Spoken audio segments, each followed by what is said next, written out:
this is Ken from Easy Test Pool Supplies, and today we'll be talking about filter grids.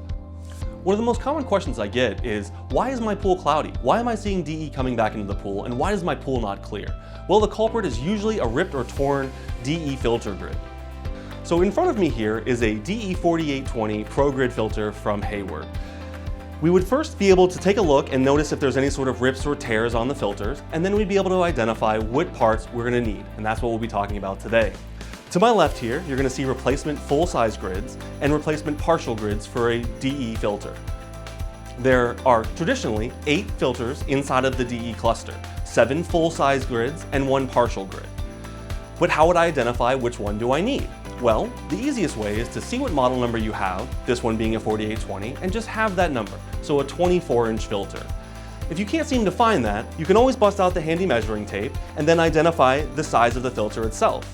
As you can see here, they come in 12, 18, 24, 30, and 36-inch length grids, and that's the same for partial grids as well. Holding the filter grids together is the top manifold, as well as the bottom collector piece.